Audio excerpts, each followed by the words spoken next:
In the last video, I talked about roles and responsibilities of the head of an institution or directors of a B school or maybe even vice chancellors.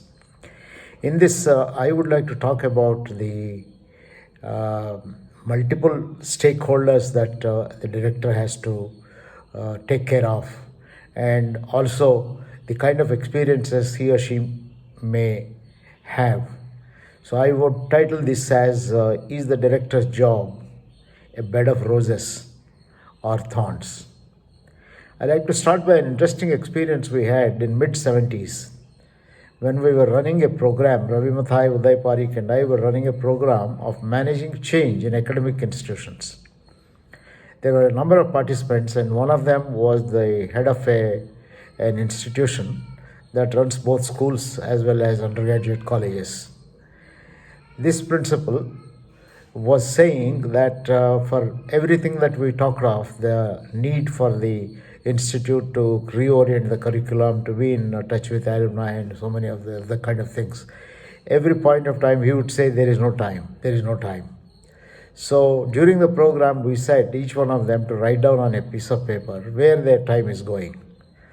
This particular principle wrote a large part of his time is going to meet parents of students who seek admission to his institution, because his institution was located centrally in an area where there are a lot of government employees, civil servants and others who are coming, and a lot of industry is growing, and so it's a very prominent city and he wants to build a good image of the school, and therefore it is very important, because of so many number of people coming for admission, that he keeps in touch.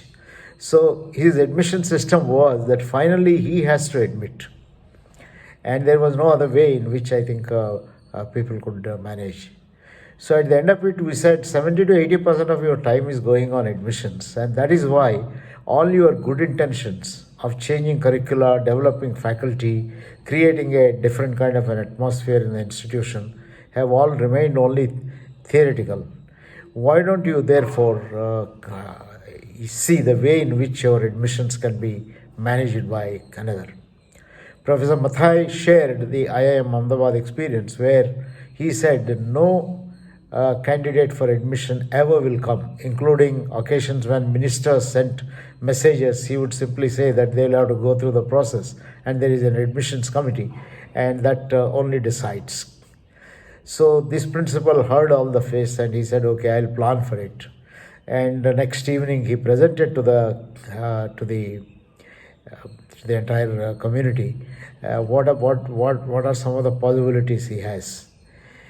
The last day morning of the program, we saw him entering with a little bit of a poker face and saying that, "Look, I've made a lot of commitments, and I really don't think it is possible for me to give up the admissions, because I kept thinking whole night, if I give up admissions, what exactly is there left for me in this institute to do?"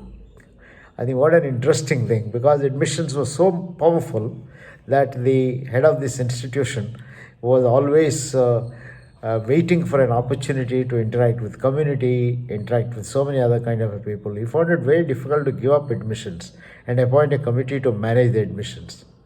So friends, if you only focus on one area and neglect other areas, you know what is likely to happen.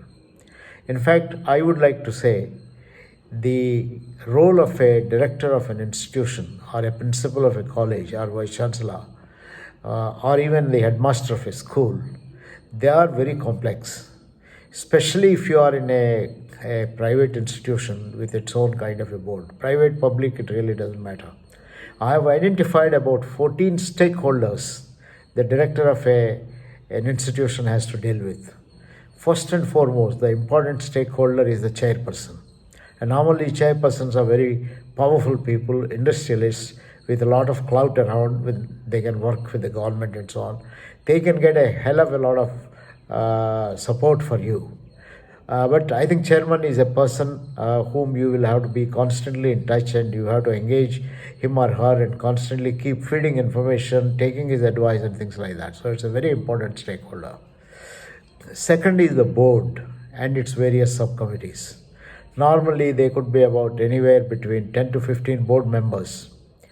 And these board has committees. There can be finance and audit committee. There can be a staff or HR committee. There can be a committee which is dealing with academic kind of things, and there can be committee to look after legal and other aspects if it is required, compliance and things like that. So there can be so many committees. Each committee normally has a chairperson. So dealing with the board becomes an extremely important thing because the board is an important stakeholder. I've seen some directors getting very nervous about this. In fact, I think I've seen at least one director who spends most of his time only managing the board. He says, I have a terrible board, not terrific, terrible board, and every person is a big nuisance. And every time there is a board meeting, there are questions, and then there are special board meetings that are convened. And most of my time is only going on answering the questions and then planning for things and things like that. I wish and pray that this kind of a situation doesn't arise for your school or for your institution. Board is actually supposed to help you, assist you, work with you, create new avenues, new opportunities, help you to be in touch with the environment, help you to raise funds if it is required, help you to manage the faculty. So the board is more of an advisory. It's not an executive kind of a board, except in the recent past, the IIM Act makes even the boards executive. I don't know how they are going to do this, particularly in institutions where there has been a lot of autonomy and so on. But normally, boards are non-interfering, supportive, and are there to help you. But if you don't perceive this, and you perceive this as a headache, it's going to be a big problem for you. You need to think of that. Then if by chance you are established by a society registrar of societies or with a charity commissioner and so on, so you have some responsibilities because you have society members. Once in a year you have to convene them, you have to get the accounts passed and so on. So that also becomes, and if the society is very active, then you will have another set of stakeholders with whom you have to deal with.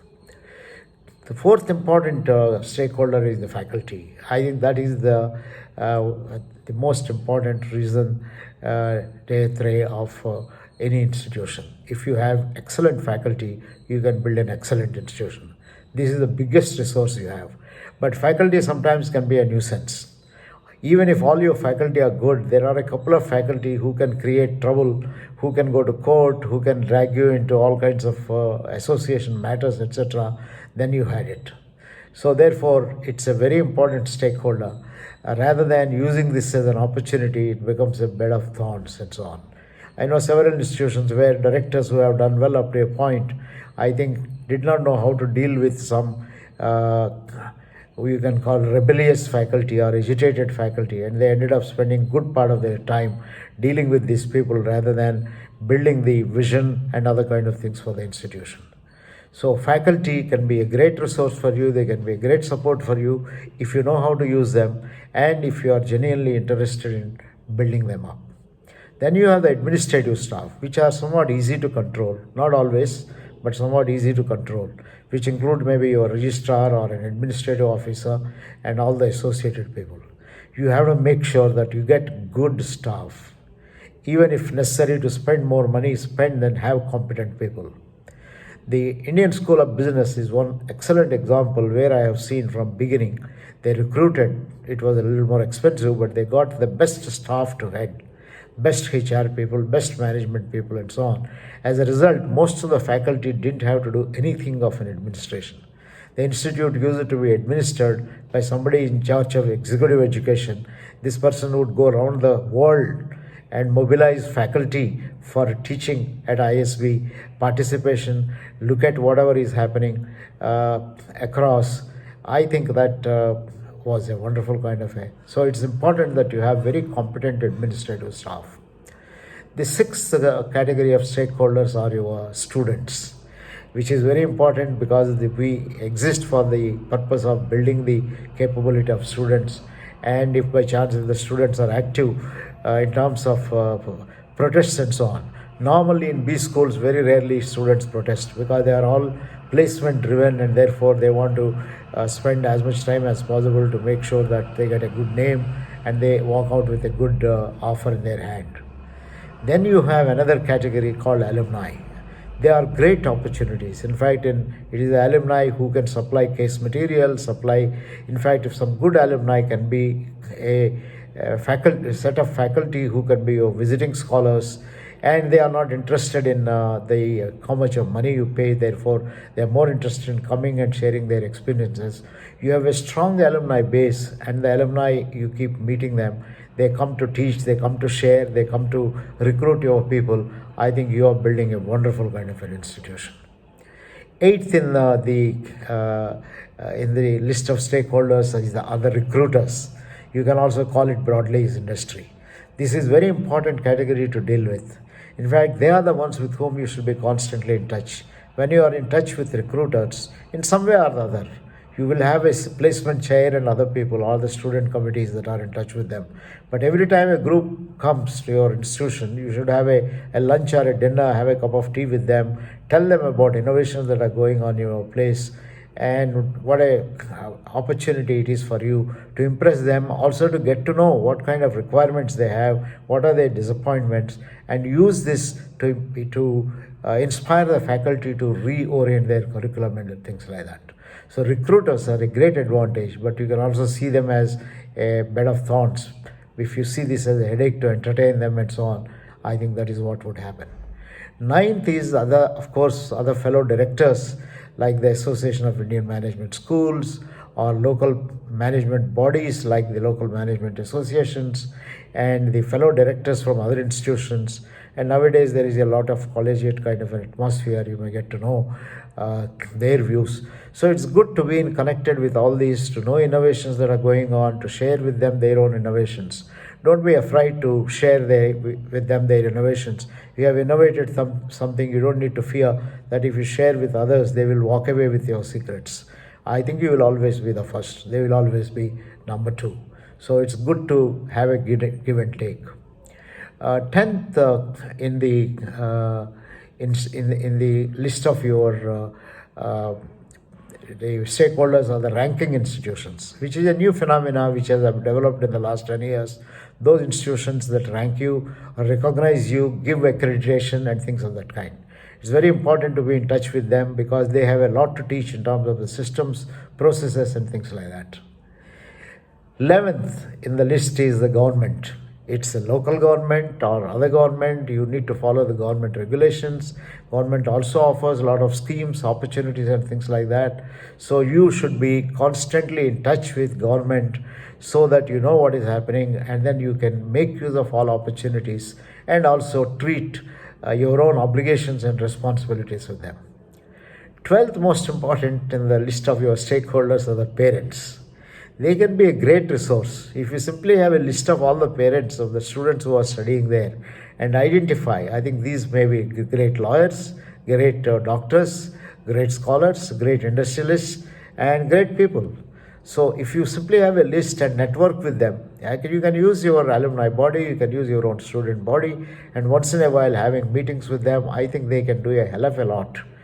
Take them around the campus, ask them to give suggestions, and along with suggestions also ask them to give resources. So what a wonderful thing that you can do. 13th in this is your own profession. Your profession is extra because you may be an expert in economics, you may be an expert in operations management or organizational behavior, whatever is your expertise, you want to keep in touch with your profession and so on. So these are just a list of about 13 and odd stakeholders, and you have to manage each one of them. I'd like you to see each one of them as an opportunity. If you see them as an opportunity and use them to build the institution, then you become a great institution builder. Institution building is an enjoyable process. It could be a bed of roses and not thorns. But if you see each one as a headache, then it becomes a bed of thorns. So my recommendation will be clarify where you want to take the institute, prioritize, settle where you want to go, periodically reflect about the way you are doing things, conduct surveys if it is required. Always invite people to conduct surveys. If somebody asks you to conduct a survey, it's not fun, but if you do it, it's wonderful.